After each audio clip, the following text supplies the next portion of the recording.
I feel like this is a game that, like, even though it's been a bit since I played, like, I mean, yeah, the levels have been getting a lot harder, but like the game is like so basic anyway, you know? It's like, I feel like this is a Oops. game. It's okay. That's me. It was.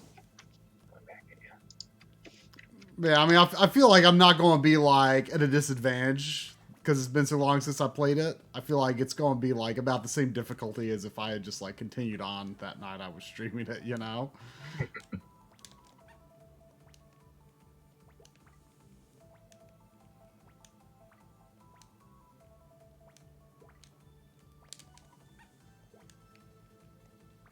I'm glad they're using the old sprite for it.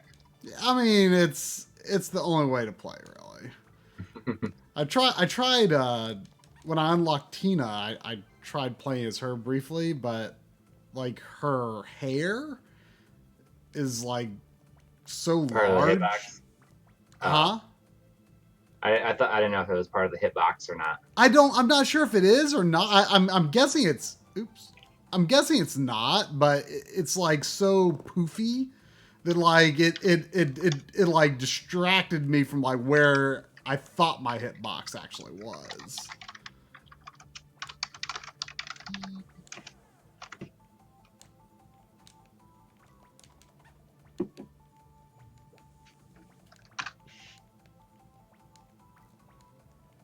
Bum, ba, bum, bum, ba, bum. Bum, ba, bum, bum, ba, bum, bum, ba, bum. I hate that opening music. Oh, is that what it does at the beginning? I thought that's like the end of the level. It's the end of the level theme. Is that it has that music in the opening cutscene as well, but I don't like the instrumentation, I guess. I'm doing a little rough with my warm up here. I think there's 3 worlds left in the game. We got a HH for Hooch is asking and saying, "Hey guys, super excited for the new dock. Will be available for individual purchase anywhere." And yes, we will have a small number of Blu-rays. Actually, we don't know how many exactly we'll have, but I don't want to say a large number because we don't even know. Yeah, we're I'm still guessing a working small out the number. details on the packaging, but we Right. we've already been talking to someone about that, so Yeah, that should work out. But I mean, the in terms of the packaging, what? as you probably saw, it's going to be included in the jewel case. So we have to figure out a separate packaging setup for those because the ones we're going to get are just um, are just like on a spindle. So we got to figure something out.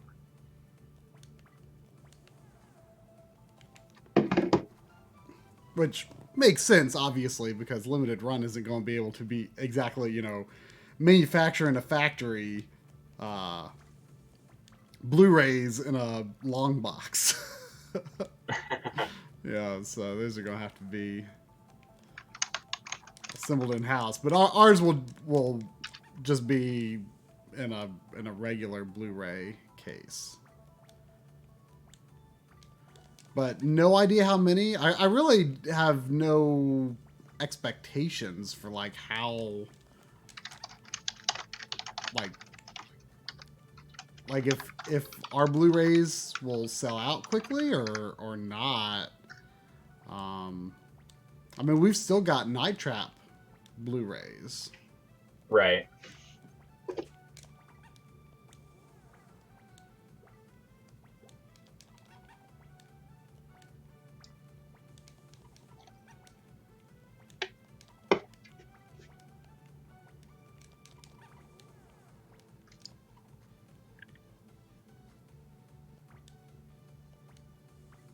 Right. Yeah. I mean, in terms of the packaging, like I'm not huge. I'm not big into like oversized packaging either.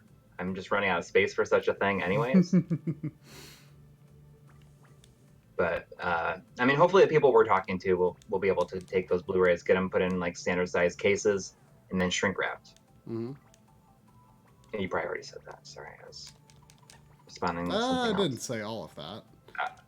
But that's the plan. Yeah, I mean, it feels so good to have it out there. I was saying earlier that it feels like it's been so long that it was like kind of emotional for me, like as I was getting ready to upload it and stuff, and just watching it down, and like I sort of kind of well up a little bit. I mean, you've been so eager for people to see it, and you're Yeah. rightfully very very proud of it. I mean, it's so good, and you know, it was really toward the latter stages of editing when you finally got the final translation. Oh yeah, I mean, from it was, Alex Highsmith, and like at that point you're like, oh man, it's working. I know. Well, that's the thing. It was very much a learning experience, editing an entire thing that in a language that you don't speak. Mm-hmm. So the way we worked it out is we were doing the interviews, and we had the interpreter on a separate channel of audio that we recorded. So I kind of built the story out of the information that the interpreter was giving us, and stuff that I kind of had, like I felt like maybe it was related to what the story I wanted to tell. And then once I had everything all strung out, I started sending all the sound bites to Alex Highsmith, who runs the website Schmupulations, and he localized it all. And once I got that localization back, I was like, I think we kind of have something here. It was a very good feeling, a huge feeling of relief. Yeah, it's Because he could have said, it's completely nonsensical. He was like, all these things don't relate to each other, and I don't even know what I'd do then. I'd still be working on it probably. Yeah, it is so good, and the music like blows me away every time I hear it. Yeah, I mean, I need to make a tweet about it, because if you've never seen Bullet Heaven or heard Sir Flash's music, like he is somebody that I really liked his show Bullet Heaven, and I knew that he did music for it. And when I started editing, I was using a little bit of our normal guy Matt McCheskey's music, and I thought it just like didn't really fit the feeling of it. And then I thought about, and you want something we hadn't used before. Yeah, so I thought that would be like I reached out to him, and he was really excited about it. And why this guy is not getting more work just like making music is beyond me. If any game developers are looking for soundtracks, you should hire him, because this stuff is incredible. Oh gosh, I just get so like the the opening titles, The opening music, yeah. It's just like it gets me so. And the good thing about it is, I'm glad that that's so good and it works so well, because this is the first thing we've done that does not have the My Life in Gaming theme music anywhere in it. Really? Yeah, it's not in it even for a second. I guess that's true. Yeah. Oh, that opening music just. Oh man, it gets you hyped up and makes you feel like you're in for a really good time.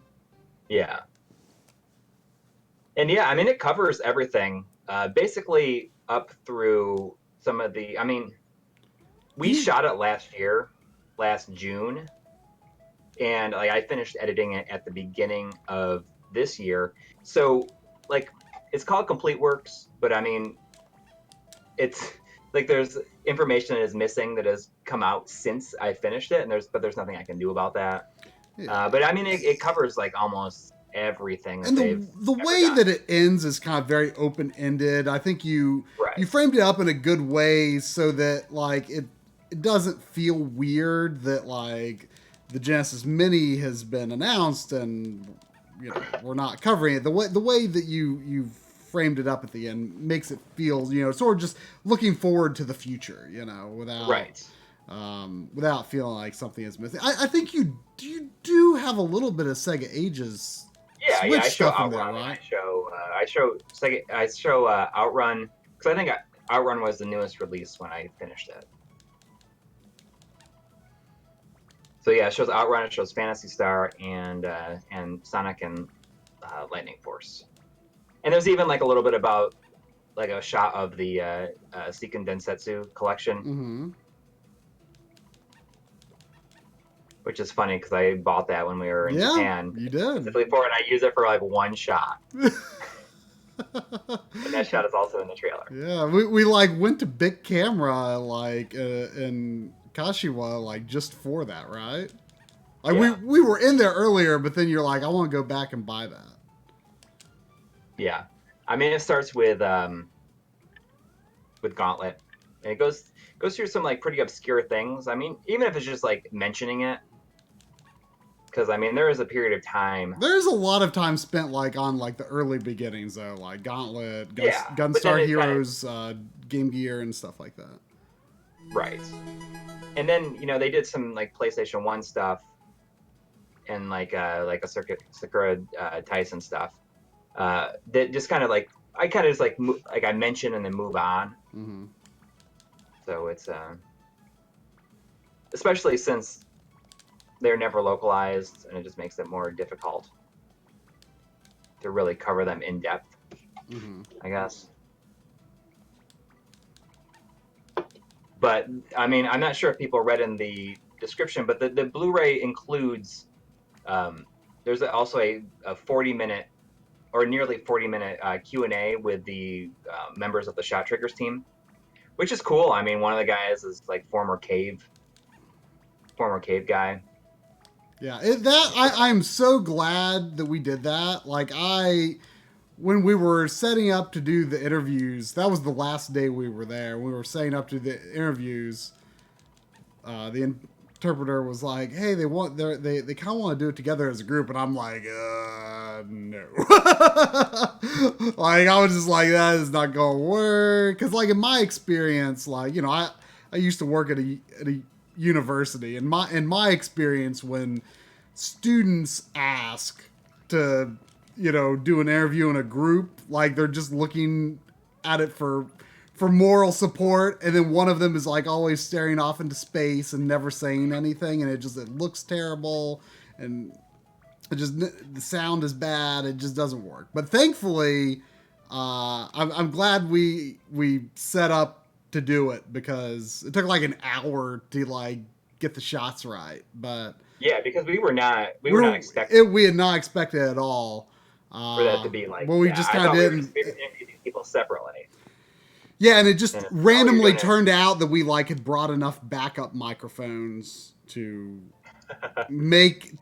actually have everyone mic'd up, and it looks good, it sounds good. You know, we just lucked into bringing enough equipment to really make that work, and I thought it turned out great. I'm really happy we did that. And that really gets into the nitty gritty of the of development, right? Which will be very interesting to you know shooter fans especially. Yeah, exactly. I mean, I said when we were, because I wasn't sure how that was going to fit in yet, and then I decided kind of late in the game that I was going to just cut that interview down. I don't know if it was that late in the game, because you had that finished long before there was even a much of a rough cut of the main documentary. True, but I mean, I didn't decide to do it until like the end of the year. I mean, I think initially in our early planning, we kind of had thoughts of like maybe we should do like a thing on Battle Garaga and another thing on just M2. But then I think we kind of were like, well, we're just going to do M2. But then we kind of ended up going back to doing both. And I've been glad. I've seen a lot of people say like they are very excited about that specifically. So that's great. Yeah. For Super Samicom, it will be on our channel. It'll be on our channel on May 19th. So 2 weeks from Sunday. Yep.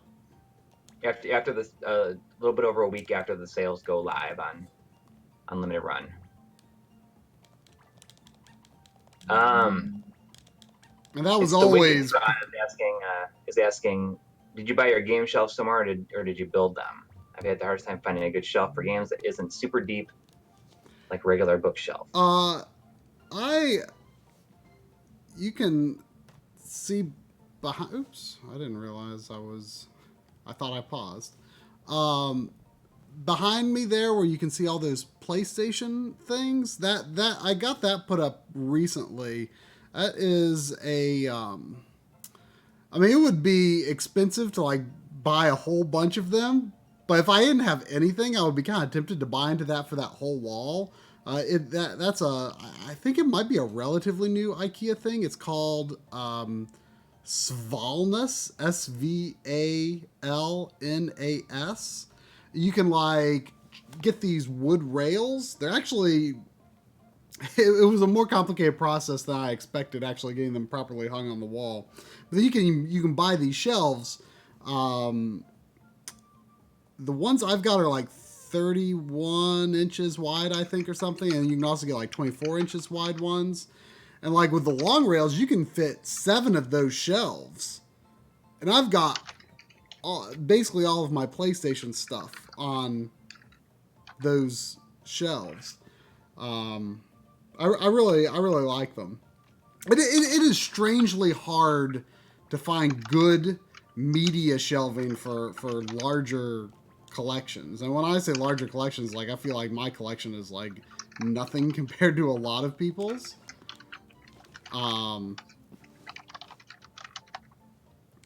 Like, you know, I prefer, you know, not deep media shelves, which, you know, this Svalnas thankfully is.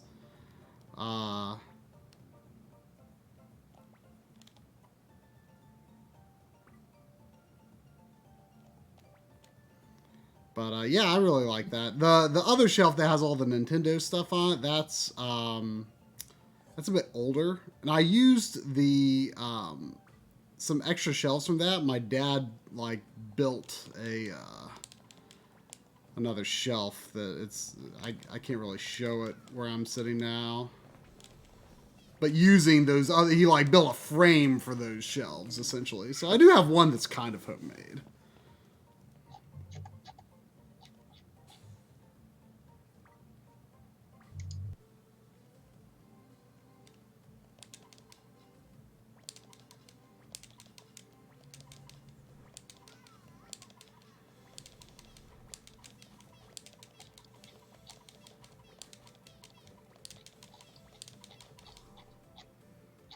One good thing about this game is that the bosses, they can be tough sometimes, but they go down really quickly, too. All right, beat a world. How about it? But yeah, it's fun for me to be able to just talk about it, too, even though, you know, it was very much your project, but you know, I've just been so excited to be able to talk about it. I know you know, we talked about the trip a bit, but it feels now like we don't have to be like careful about what we say. Like I'm honestly surprised that we didn't accidentally like slip up and, you know, instead of when we're talking like, well, the project we shot in Japan, we instead say like, oh, the M2 project. Yeah. I'm honestly so shocked we didn't slip up.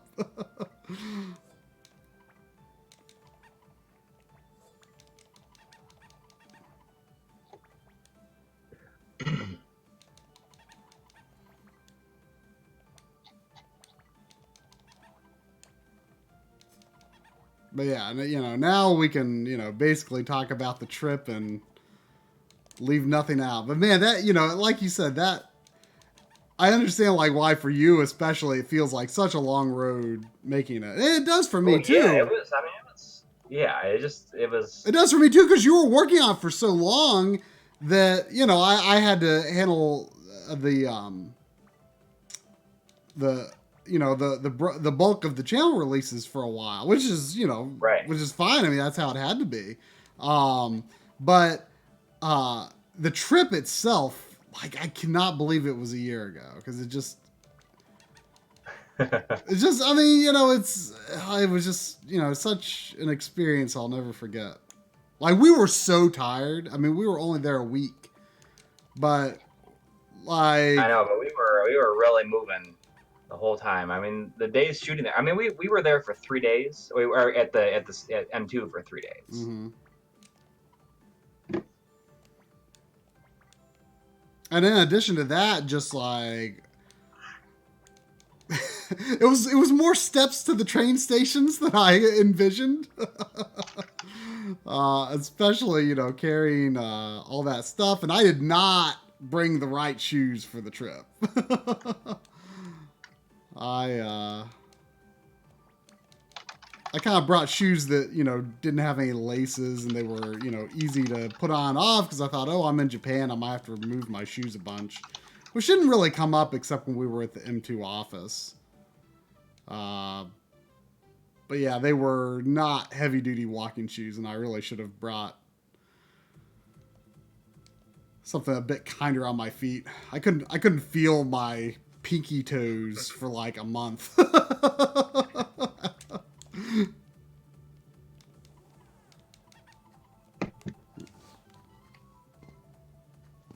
How much of the doc is subtitled? Everything is subtitled.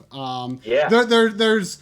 There are 4 subtitle tracks. There's one that displays everything in English, including voiceover and the interviews that are in English. There's one that is just English for the Japanese speaker. So during the voiceover, or when, you know, we interviewed some people from Digital Eclipse, it won't display subtitles for them, but it will display English for the Japanese speakers.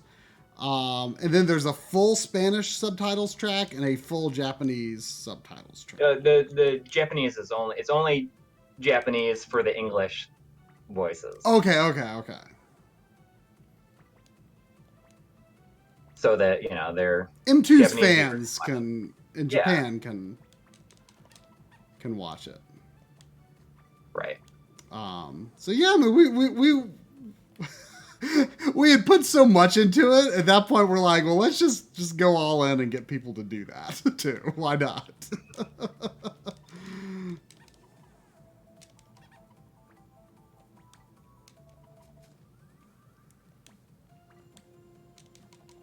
Oh man.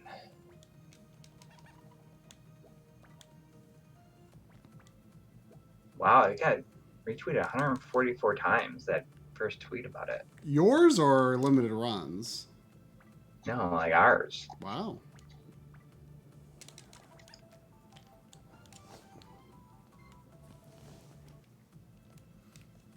I hope there won't be anyone confused thinking that the documentary will be like on the game disc for the regular edition. That would have been cool. It would have been cool, but I mean, you know, the game was already, you know, it's already made. Yeah, well, yeah, exactly. They'd have to change the menus and stuff to work it in there. But I'm pretty sure that this is including, like, a new patch came out for it, like a couple months ago, and this it will be on disc with this. Oh, the patch will be on disc, yeah. Yeah, meaning that it's like a complete copy.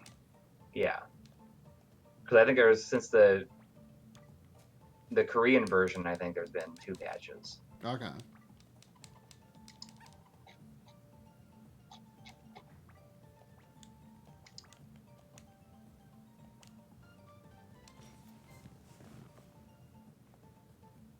There was a shot in the 3DS episode of the restaurant that we ate at one of the days while we were shooting M2. The restaurant we ate at with the interpreter after we left for the day.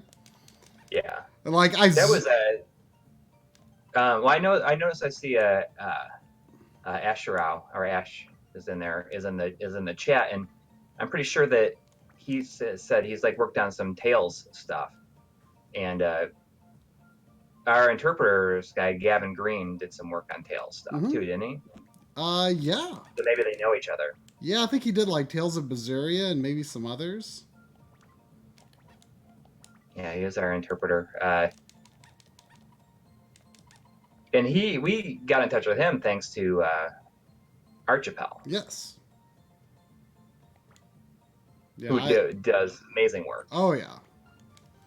I was actually just watching some of their recent stuff a little earlier.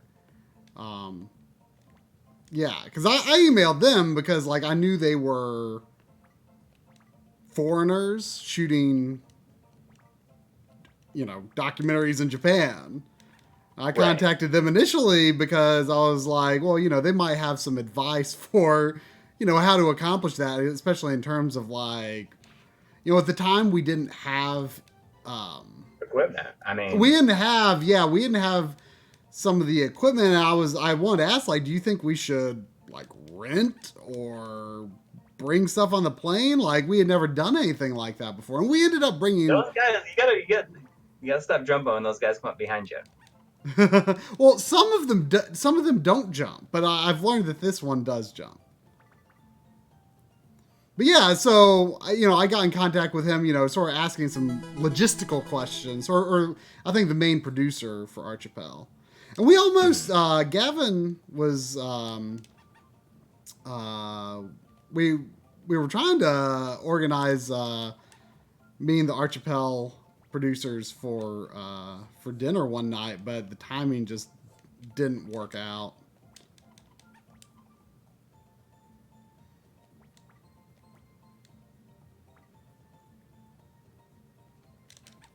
But yeah, the restaurant that I showed in some of our Japan footage, it was in the town where M2 is, Abiko.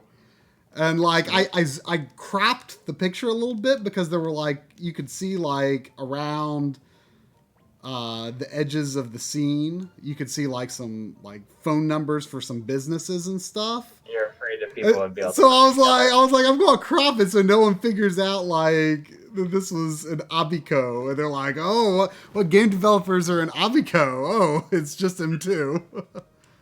It was a really I thought it was a neat little town. I really liked kind of the area that they were in because they're in the Chiba prefecture, like just north of Tokyo. So it was a much more sort of laid back area than Tokyo proper. I thought it was kind of a chill, laid back area.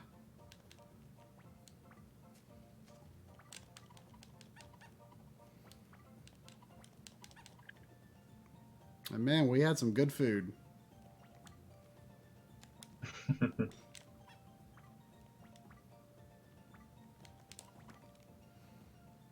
See, that guy got a jump over. Right. M2 did do the port for Skullgirls to the the arcade version. Oh. That is not covered actually in the dock at all. That's kind of interesting. Yeah. I mean, there's like a handful of stuff that is not in it. Yeah, I mean it's called Complete Works, and we're not trying to no matter how complete we ever thought it would be, it probably would not be complete. Right. I mean, but the reality is that calling it M2 Selected Works just doesn't sound very exciting. Right. Like, it's just a nice ring to Complete Works, and that was an idea that you came up with relatively late. Like, we still didn't know what we were going to call it. Yeah, there was a long time it was called M2 Title of Doc.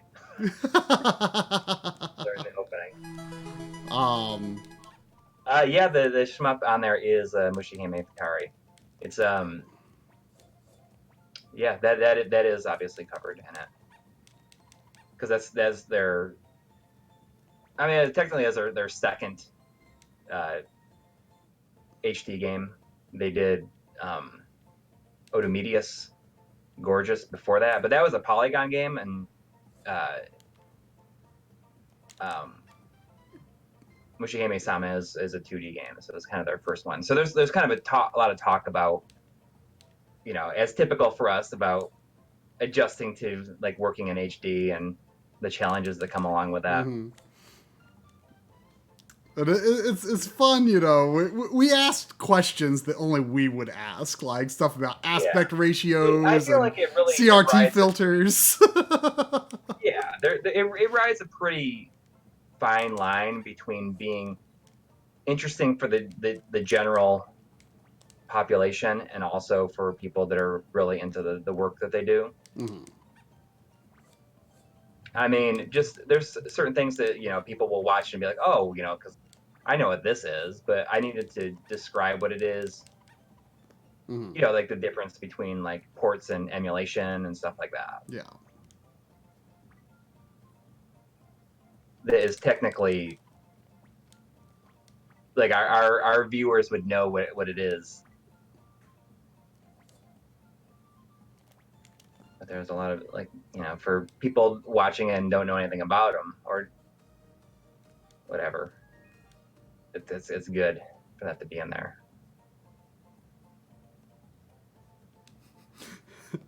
M2 Complete Works is a great name for the dog. It has the unfortunate side effect of making me want a game collection with the same title. Yeah. I mean, what I would love to see happen, and this might be just like a pipe dream, but I would love to see the Complete Works series become like a thing that we would be hired to do for like various game releases. Yeah, we could like pitch it to other developers or publishers. Yeah, or like you think about, it doesn't even have to be like only like limited run stuff. Like anybody could be like, oh, like this would be a good thing to have one of those Complete Work documentaries on it. Mm-hmm. Like that would be that would be amazing. Yeah, and from the beginning, it was always like, let's make a documentary about M2. It was not about Battle Garaga. Like it was, right. it was always about let's highlight these people's works. And I think it's worth noting that there was zero creative interference by anyone. Like we right. showed it to M2, but they never said there was anything that we should change or anything was wrong. Like, I don't think there was feedback from anyone other than like, maybe the handful of people we collaborated with, like Artemio and Kurt Collada, who, kind of helped us prep for it.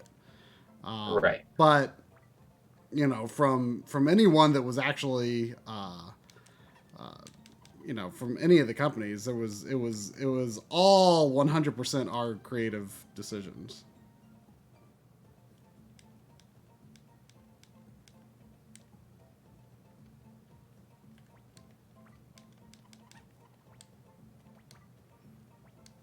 I mean, there's even stuff in there that like you would think that like maybe like, oh, Sega would feel a little bit weird about that, but nope, it's in there. Yeah. Like, well, I mean, Sega saw it and they were basically like, well, there's too much other stuff in here too, so we don't. Yeah, they sent it to one of their producers at Sega. Because they were concerned, like, because the culture is different in Japan. Because, like, in the West, it's like, oh, meddling by, the corporations, whatever. But in Japan, I mean, we had to, concede to some of their rules and culture, too. Because, they don't want to say anything that, they want to make sure that M2 didn't say anything that would, like, make Sega upset. But they showed it to, one of the people at Sega, and he's like, oh, well, it's like, it's not really ours to approve because there's also stuff about Konami and also stuff about, Nintendo and all these other companies in here. Like, it doesn't really matter. Like, so Yeah, yeah. So there was no input from any developer or publisher. I mean, it is just as it is. So Yeah. it's pretty I mean, hopefully awesome. we don't get in trouble like after the work, after the fact. I But, I mean, don't think so. Yeah.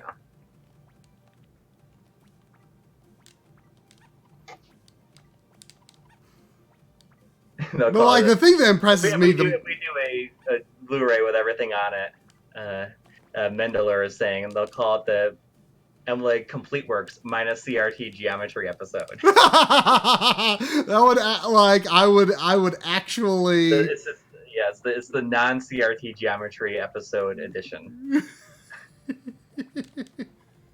I would be totally in favor of this. I love this idea. Like maybe we should just like commit to never doing that episode and like make it a thing. Erase the guilt. Own it. Yeah, just own it.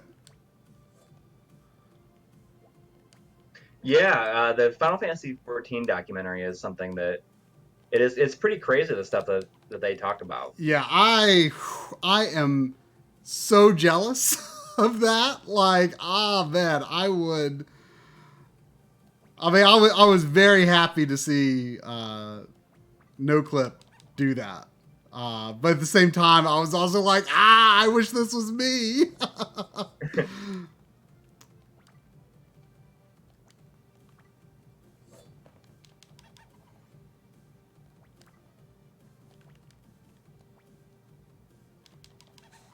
Showing a little knee. Hmm? I'm showing a little knee. Oh. I'm showing a little leg today, I guess. It's warm up here. I'm warm.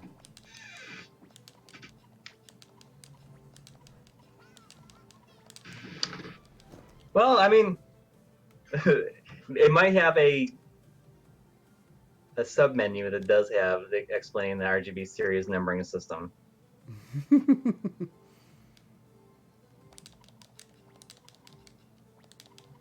So is that like horse guy had a mustache?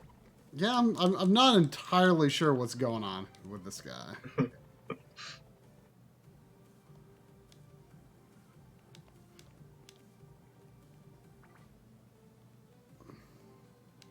I don't know if he's a horse. I think he's just like a demon.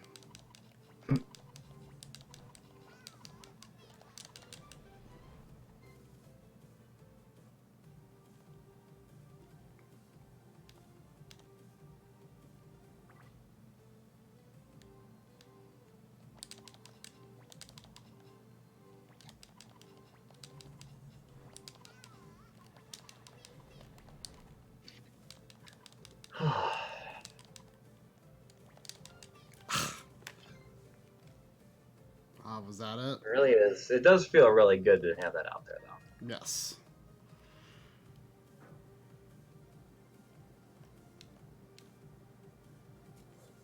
It'll be interesting to see how many limited editions sell. I mean, it's hard to say because Did they announce how many there are? I don't know how many there are. I don't think they said. I mean, it is admittedly a pretty pricey one, but I think it's also worth noting that the game itself is actually not cheap. It's not cheap on PSN. Yeah, it's like $50 on PSN. I mean, it's a premium experience. I guess. Right. I mean, what M2 is trying to do with their Shot Triggers label is like make like the ultimate version of this game that like all the features you could ever think of, like something that basically doesn't have to be like ever surpassed. Right. It's kind of what they're trying to do with it. Sort of the Criterion collection for shooting games is kind of what's been pitched as. And, honestly, I'm really into that idea of taking a game, an older game, and giving like a really premium experience instead of like making it part of a collection. Like focus really hard on this one game.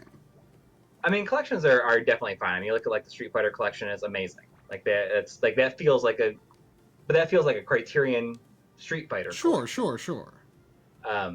And it's true, but I do like the idea of just a really hyper focused experience on a single really good game. It's going to be out before the Monodoc.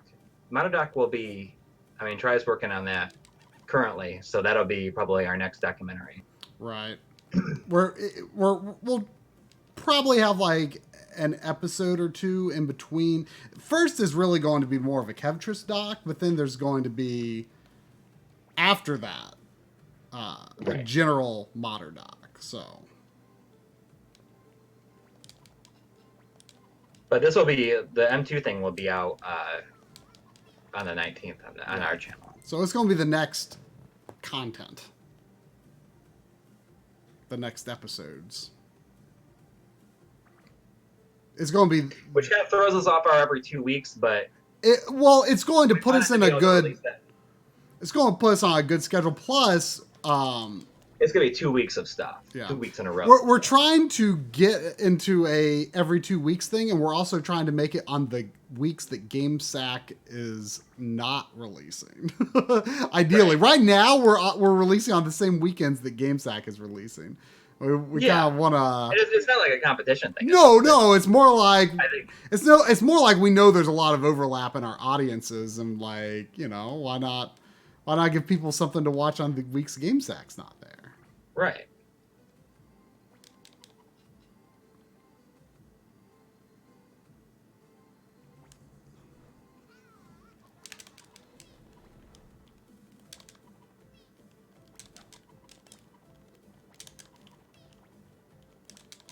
I have the.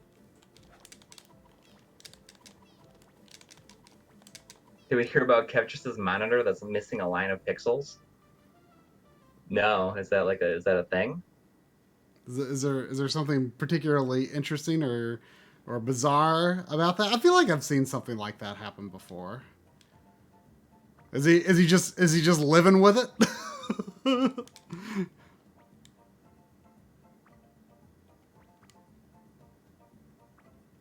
I mean, he's got a lot of monitors. Like displays are one of his current obsessions. I think this is the last world.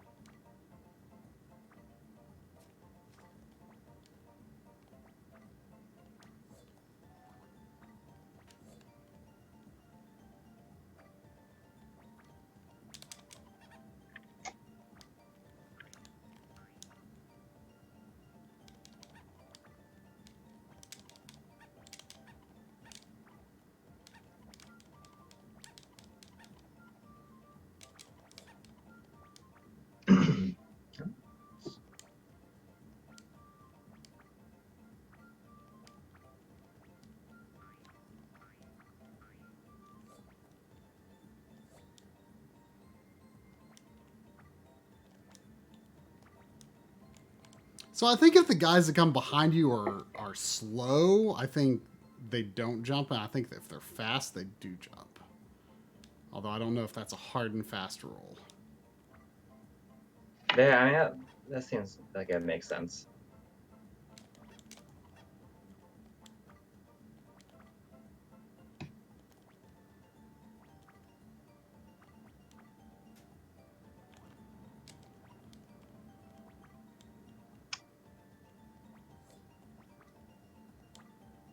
I wonder if they'll give you if you get a bad ending since you didn't get all the dolls.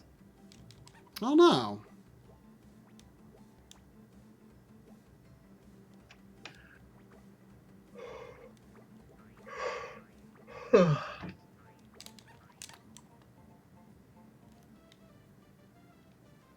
Because there are a lot of dolls. Because there's quite a lot of levels. Look at some comments. I've not seen comments in the video really at all.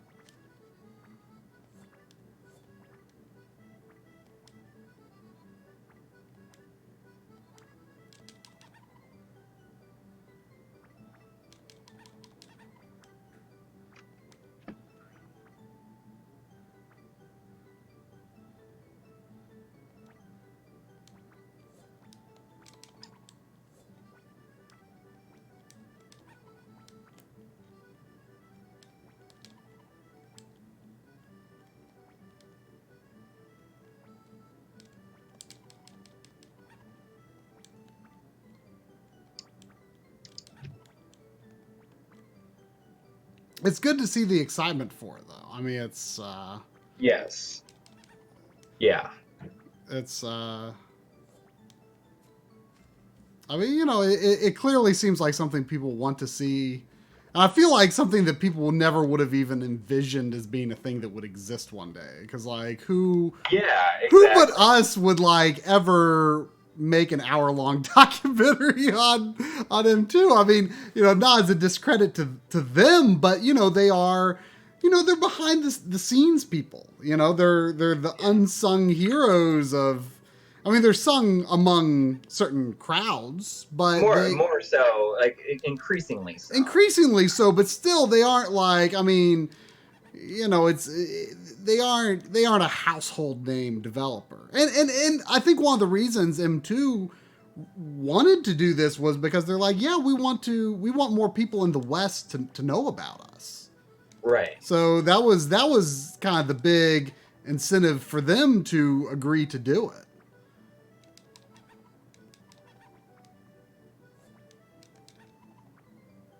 We did not know about their involvement in the Genesis Mini. We didn't know anything. Developers are much more private than American ones, and we went to their development studio the first day that we were there, but that was on a Sunday, and there was nobody there, so nothing was on, and we were not allowed up there when there was people working there, and that was before any of the Switch releases came out. We knew about them, though. Anything like that. So that would have been...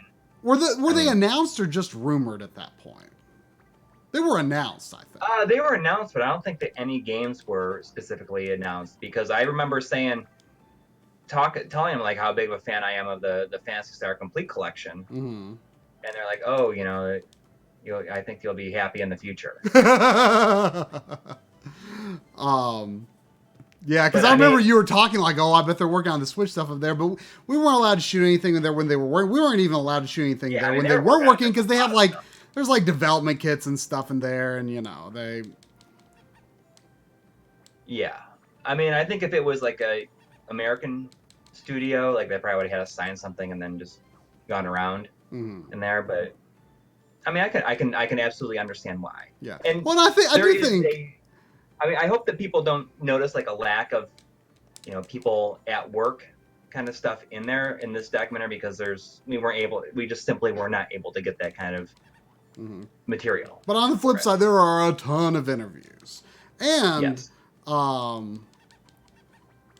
And two, like, just the game footage speaks for itself. Yeah. And, you know, the shots of the packaging and stuff that we were able to do, you know, so much of that material we were able to gather on our own at home, you know. Yeah.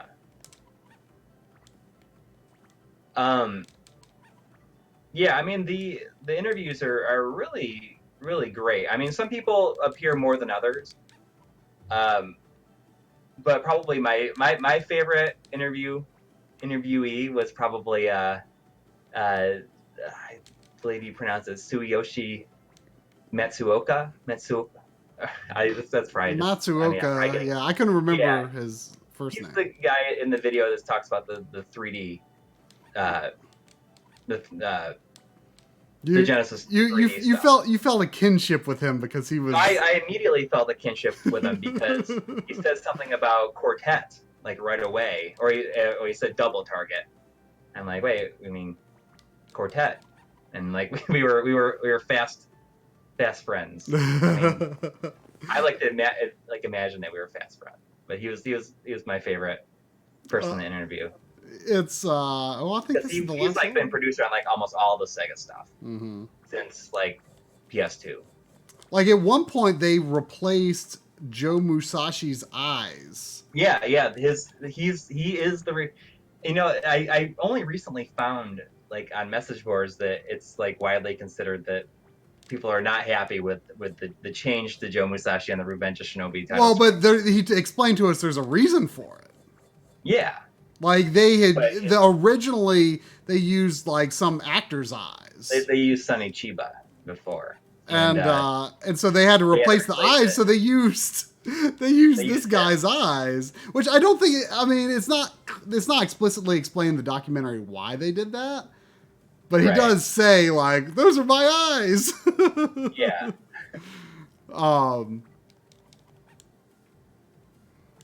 But my favorite part is when he's talking about emulation, mm-hmm. and there's like he's specifically makes the sound of the Sonic the Hedgehog 1 end of the level, like when you pass the sign and it spins. And he goes, Yeah.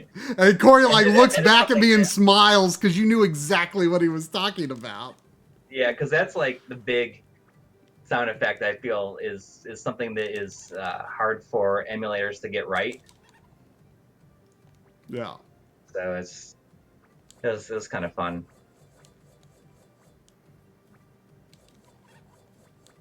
It just sounds like they've got a really good company culture there too. Like, you know, like they were telling us this isn't really in the documentary, but you know, they were, you know, at least one of the guys was talking about how, you know, they can kind of keep whatever hours they want. Like he was just like, yeah, I just like, you know, go running in the morning and just like come in after lunch or something, you know. Yeah, Like that was Tokihiro Naito, who is the who created the Highlight series. And I said, oh, at the time, I said I only played the Genesis version. And he's like, oh, I'm not too happy with that one. I thought he was a fun one. I mean, they were all fun. Yeah. I mean, it was so good to see your edit start to come together because the flow of the interviews was obviously very different than what, we would be used to. It was so hard to get a sense of it at the time because of, you know, the talk, interpret. You know, we ask question, interpret, and then it was so hard to get a sense of it. But then, like, once I started seeing them, their personalities really come through in a way that I wasn't sure at the time if they were until I just saw how it felt in editing. And Hori in particular, he is obviously has the most screen time as the president, and he really carried the whole thing very strongly. Like you could just see his passion. He just lights up with so much excitement.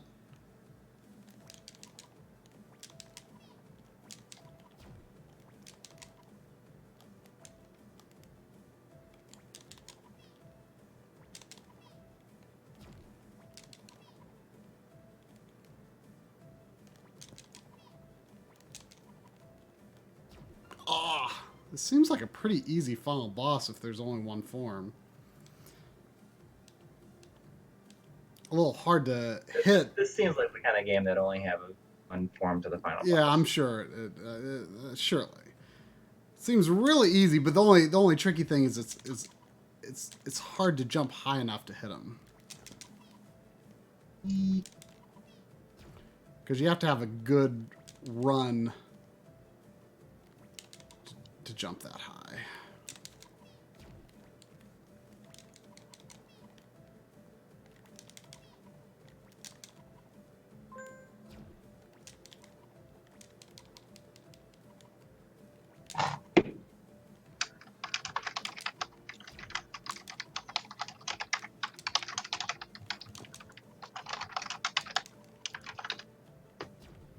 Oh, my food is gonna get ahead of me though.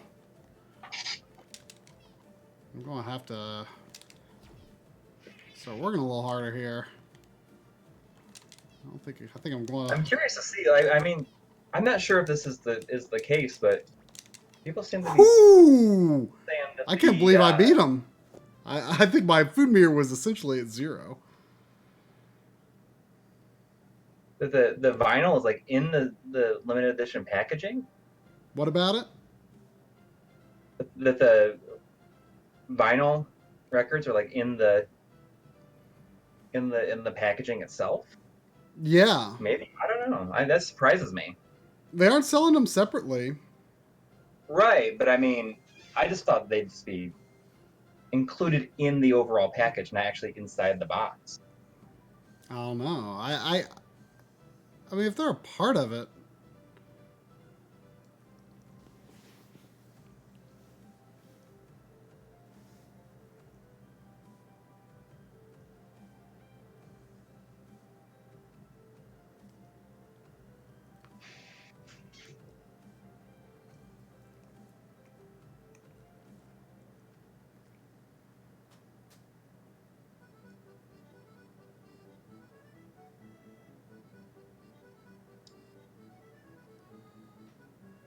Well, I did it.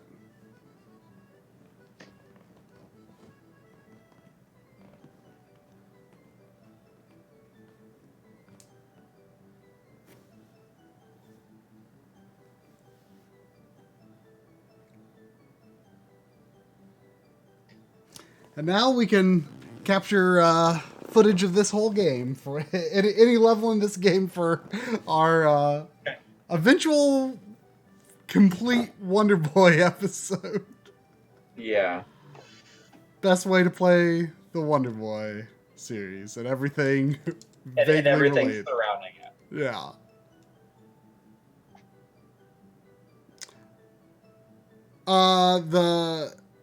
The what week are they going on sale? They're going on sale.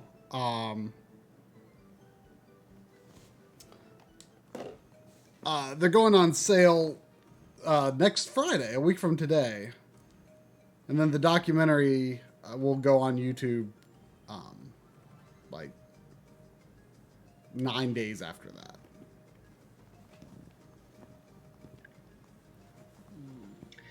We don't specifically touch on the confidence. Somebody else talks about how a lot of people in Japan will look to M2 specifically to bring to like port games that are too expensive for them to get any other way.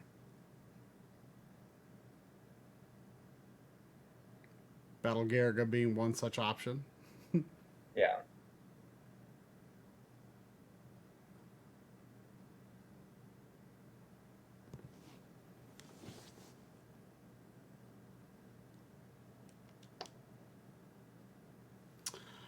All right. Did you finish? Oh, yeah. Sorry. Say what? Like, was there just like nothing after the ending credits? So you got to get the rest of the. There was like there was a scene. There was a scene. It looked like the demon was secretly an angel that kidnapped what's her face, so that Wonder Boy would have to make this great effort to get her back. So it turns out it was her trick all along. Oh. She made a deal with an angel.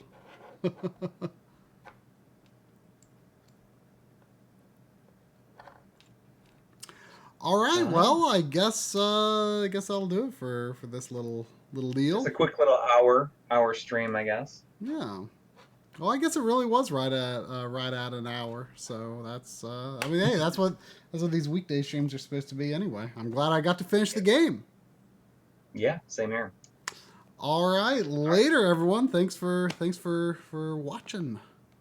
For hanging out. Take care.